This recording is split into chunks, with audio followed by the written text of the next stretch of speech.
एक बार ही आएंगे। खुशकिस्मती का समय जीवन में केवल एक बार आएगा और बदकिस्मती तब तक तुम्हारे दरवाजे रहेगी जब तक तुम दरवाजा खोल नहीं दोगे। बस इतनी जीवन की परिभाषा है कि व्यवधान के प्रपंच और माया के जंजाल तो दरवाजे खोलते ही घर के बाहर हैं। पर जीवन में सत्कर्म करने का समय या जीवन में अच्छा समय कुछ करने का समय जीवन में बार बार मिलने को नहीं है। और उनमें से एक समय है आपका जो आप गोपीठ परिवार में बैठे, आपने अपने जीवन का एक एक रुपया जोड़ जोड़ करके और आज इस दिव्य महा आयोजन में केवल और केवल निस्सहाय असहाय गौ माता के हित के लिए दिया है। मैं प्रार्थना करूंगा कि हे गौ माता, इनके पितृ किसी कार्य के चलते अगर किसी अन्यत्र योनि में चले गए हैं तो अगर वो कहीं बैतरणी की नदी किनारे अगर यत्र तत्र कहीं भटकते आपको दिख जाएं तो आप अपनी की पूंछ पकड़ा करके उनको भवसागर पार कर देना, क्योंकि उनकी संतान आशा लगाई ते बैठी है कि मेरे एक छोटे से सत्कर्म के करने से मेरे पितृ भवसागर पार हो जाएंगे। और पितृ अगर भवसागर पार हो गए तो जीवन की आधी बाधाएं मिट जाती हैं। और आधी क्या, मैं तो कहता हूं पूरी। ऐसा सुंदर सौभाग्य है, इसको हमें निभाना है, बजाना है। यही केवल साथ में जाना है और कुछ जाना नहीं। यही साथ में जाना है और कुछ जाना नहीं है।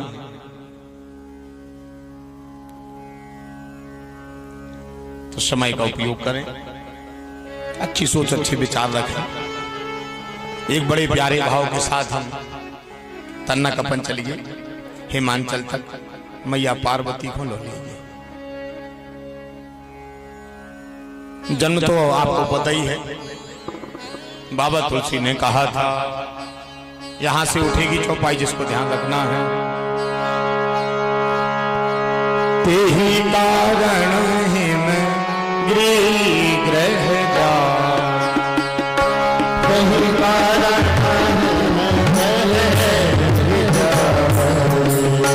तेही कारण हिम गृह जा,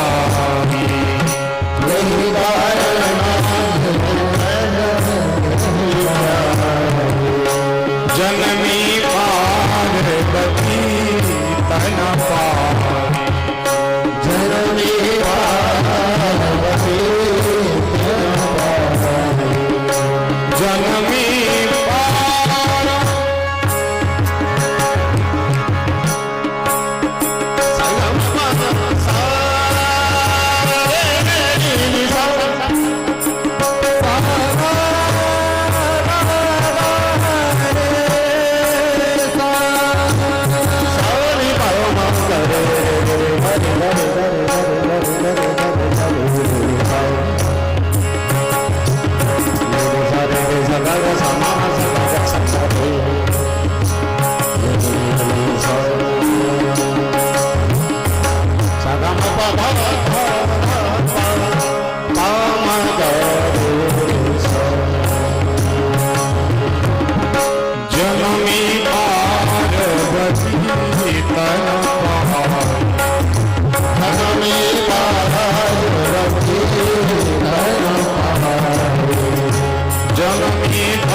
हिमांचल के घर मैया पार्वती का जन्म हो गया।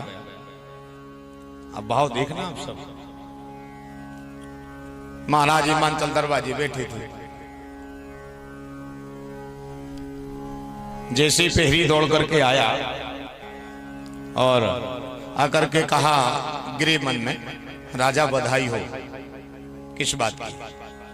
बोले रानी ने एक किशोरी को जन्म दिया है। महाराज हिमांचल जैसे बैठी थी उठे और बिना गाजी बाजी की नचन लगी। यही बोलो महाराज जी क्या कर रहे हो?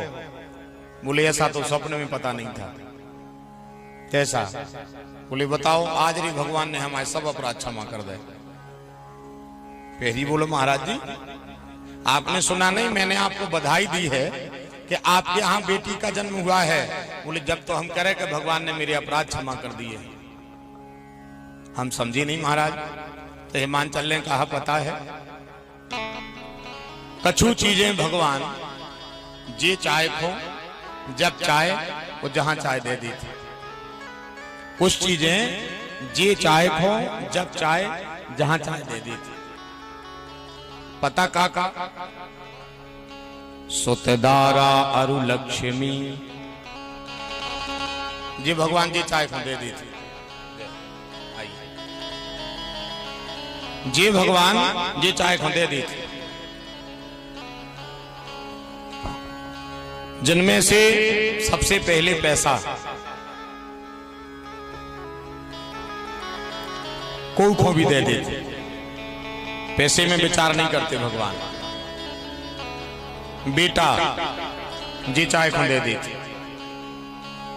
जी चाहे को का भी तो कह देती, पापी को तक देती जी। तो भगवान जी चाहे को दे देती। अच्छा जी चाहे को ब्याह करा देती।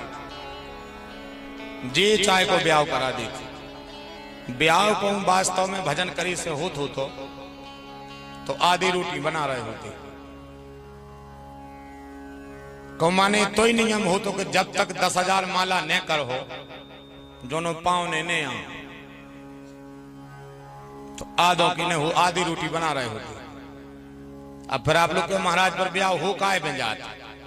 तो आप सबसे आने बैठे हो, गुरुजी है सब बैठे हैं। ब्याह में ज्यादा दिक्कत नहीं है। ब्याह में केवल इतो काम है, 2-3 झूठी बोल दे वे मामा, 2-3 झूठी फूफा और 2-3 झूठी जीजा बोल दे वे ब्याह पक्का। इतने पे होता ही है। और सांची सांची को बताओ आज न को उन्हें बता दे हो। अपन पूछा लड़का कैसो कह लगे को गाऊ है, हमाओ तो भर तो है महीनों रहो हमारे लगा। उन्हें ब्याह कर दो, 2 महीना बाद वो बाजार में लगाओ के लोग कहे रे कह रहा तो गाऊ है। फिर कह लगे वो परंजीरा में गलो डिंडू में, तुम कह रहे थे गाऊ है। तो शुद्धदारा और लक्ष्मी जी जी चाहे के हो जाते जहां चाहे हो जाते। कुछ काम दुर्लभ है मनुष्य जीवन में, उनमें से एक सबसे पहले दंपत्ति के यहां बेटी का जन्म होना। माता पिता को बेटी के माता पिता बनने का सौभाग्य मिलना, ये भगवान कह रहे ये भाग्य की बात है। अब आप लोग क्यों कहा महाराज तुमने सीधी नुगरिया उठा के कह दी, तुमने कहूं पड़ोसो ये कहा सो। तो मैं नहीं कह रहा हूं, सब रामायण के अच्छे परिपक्व श्रोता बैठे हैं, हम नहीं कह रहे। महाराज हिमांचल ने कहा है निज सौभाग्य, भाग नहीं भाग माग तो अपने आए। निज सौभाग्य बहुत गिरी वरना। आज मेरा भाग्य धन हो गया। और कह कौन से रहे, कह रहे हैं नारद जी से। कहने वाला भी कोई साधारण संसारी नहीं है, नारद जी से कह रहे हैं निज सौभाग्य बहुत गिरी वरना सुता बोल मेली सुत चरणा। हिमांचल तो नाचने लगे। महाराज जी आप ऐसे पहले संसारी हो, बेटी के जन्म में प्रसन्न हो रहे हो। महाराज ने कहा कि तुम्हें क्या पता, जिस दिन हरि मंडप के नीचे साज समाज पंच साक्षी करके विष्णु का स्वरूप बनकर के मेरा दामाद बैठेगा, लक्ष्मी बनकर के मेरी बेटी बैठेगी, मैं व्रत करके कन्यादान के लिए बैठूंगा। और जिस दिन हरि मंडप के नीचे बैठ के और जो ब्राह्मण साकुचार बोल है और जो हथलोई गोरी हाथ पे धर है और जो हम अपने दामाद के हाथ में दें, उसी समय मेरी बेटी गोद से उठ करके जाएगी और भगवान से कहे कि हे प्रभु मेरे पिता ने ना जाने कैसे कैसे आपदा विपदा को भोग करके पाल पोस करके बड़ा किया है, हैसियत से ज्यादा विवाह कर दिया है, पर प्रभु मैं ये नहीं चाहती कि मेरे पिता को संसार का सुख देना हो देना, नहीं देना हो इससे कोई लेना देना नहीं है। पर हे विष्णु के रूप मेरे पति, अगर एक निमिष भी आप में विष्णु का अंश हरे मंडप के नीचे है तो मैं करजोर करके आपसे प्रार्थना करती हूँ। आ तो रही हूँ आपके बामांग, पर आपके श्री चरणों में मैं अपने पिता को जगह चाहती हूँ। उसी दिन बेटी हरि मंडप के नीचे जीते जी अपने माँ बाप को वैकुंठ का दरवाजा खोल देती है। इसलिए हिमांचल कह रहे हैं निज सौभाग्य बहुत गिरी वरना सुता बोल मेली सुत चरना। नारद जी आ गए उसी समय। बाबा तुलसी कह रहे चले जा रहे थे श्री नारद जी, बड़े प्रेम बड़े भाव में डूबे। नारायण नारायण भजमन नारायण नारायण नारायण भजमन नारायण नारायण नारायण। ए महाराज जी रुको तो, भाव देखना आप सब। नारद जी पहुंचे, महाराज हिमांचल ने कहा कि बड़े प्रसन्न हो राजा, क्या बात है? बोले गुरुजी बेटी का जन्म हुआ है, बड़े अच्छे समय में आप आए हो, तनक हाथ तो देख दे, तनक हाथ देखिए। अब नारद जी को वास्तव में हो सकता, देखो बात अलग है, लीला की बात है, पर स्वप्न में पता नहीं था कि बात है का। नारद जी ने पकड़ो किशोरी जी मैया पार्वती को देखो हाथ, और हाथ पड़न लगे, क्योंकि त्रिगा लगे सर्वज्ञ तुम गति सर्वत्र तुम्हार, कहां सुता के दोष गुण मुनिवर हृदय विचार। हाथ देखने लगे, और हाथ देखते देखते नारद जी ने भाग पढ़ना चालू कर दिया। जैसे भाग पढ़ना चालू किया, सो सुंदर सहज सुशील सयानी, बड़ी प्यारी बेटी है तुम्हारी, भाव बड़े अच्छे हैं। हिमांचल के लगे ब्याह कहां हुजे, तो नारद जी हंसन लगे, कहने लगे रे आ जाई भाई है, आ जाई तो मैं ब्याह की पर गई। हिमांचल ने कहा कि गुरुजी बता दे ब्याह हुजे कहां।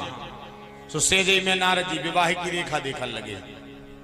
अब ना मैया पार्वती को पता है जो किशोरी बनी है, और ना नारद को पता है कि बात क्या है, और ना महाराज हिमांचल को पता है कि बात क्या है। हाथ नारद जी देख रहे हैं। जैसे नारद जी ने विवाह की रेखा देखी, सुखे कछु पाए ने, हिमांचल तो खुशी के मारे थे पागल, क्योंकि बेटी का जन्म हो गया था, तो वो तो थे खुशी के मारे पागल। पर दो जनों के अश्रु गिर गए उतना ही। एक छोटी सी मैया किशोरी जी,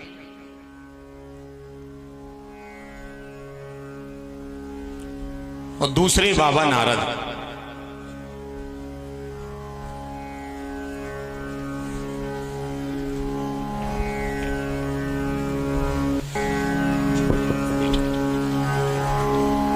दूसरे श्री नारद जी। बाबा तुलसी से पूछा क्यों? नारद जी को अश्रु जब आए, जब नारद जी ने मैया पार्वती की विवाह की रेखा पढ़ी। भाव पढ़ना आप सब तो सुख प्राप्त हो जाए। नारद जी ने पढ़ा कि जोगी जटिल अकाम मन, नगन अमंगल भेष, अस स्वामी यही कहां मिले, परी हस्त महारेख। जो पढ़ लो नारद जी ने। नारद जी सेज में कहने लगे हिमांचल सुनो तो रे दिक्कत बन गई। काय की? बोले जैसो तुम्हारी बेटी को भाग्य दिखा रहा है, ऐसो तो आदमी संसार में है ही नहीं है। विवाह में दिक्कत हो जाएगी, ऐसो आदमी संसार में है ही नहीं है। जोगी जटिल अकाम मन, नगन अमंगल भेष, अस स्वामी यही कहां मिले, परी हस्त महारेख। और दोनों नारद जी को खबर आ गई कि एक है। भाव देखना, दोनों नारद जी को खबर आ गई कि एक है। कौन? बोले त्रिभुवनपति भगवान भोलेनाथ, उनके आएंगे लक्षण। सो नारद जी के टप टप अश्रुगिरन लगे, और देख रहे थे मैया पार्वती को हाथ माथो देखने लगे हिमांचल को। हिमांचल बोले गुरुजी क्या देख रहे? बोले सत्य बात बताना हिमांचल, झूठ नहीं बोलना। जीवन में तुमने ऐसा कौन सा सत्कर्म किया था, कौन सा दान पुण्य कर लिया है, जाने अनजाने में तुमने क्या कर लिया है? बहुत बहुत से भाग्य पड़े, पर तेरे जैसा भाग्य नहीं पड़ा। और तेरे भाग्य में तो मुझे ये लगता है कि प्रबल प्रेम के पाले पड़ते प्रभु को नियम बदलते देखा। तेरी बेटी के हाथ में तो लिखा है कि तेरी बेटी का पति शंकर है। कैलाशपति भगवान भोलेनाथ तेरी बेटी के पति हैं, ऐसा हाथ में लिखा है। और जो नारद जी ने जा कही तन्नक सी मैया पार्वती उली मिलाए थे हिमांचल, मैया पार्वती रोन लगी। दो हाथ जोड़े मैया पार्वती ने और माफी मांगी रघुनाथ जी से कि धन्य है रे राम, बिन सेवा जो द्रवहु दीन को, राम सरस को नाही ऐसो को उदार जग माही। धन्य है प्यारे प्रभु राम, हमने तो सीता बन के तुम अपमान करो, सीता बन के तुम्हारी परीक्षा लई, तुम्हारी कथा नहीं सुनी, कैलाश पे तुम्हारी कथा नहीं होन दई। पर धन्य है मैंने तुमसे केवल इतना कहा था कि सती मरत हरि सन बर मांगा, जन्म जन्म से पद अनुरागा। सो तुमने रजिस्ट्री कर दी, तुमने हमारे हाथ ही में लिख दो कि ब्याह जब हुज्जे पति तो तेरे शंकर थे शंकर।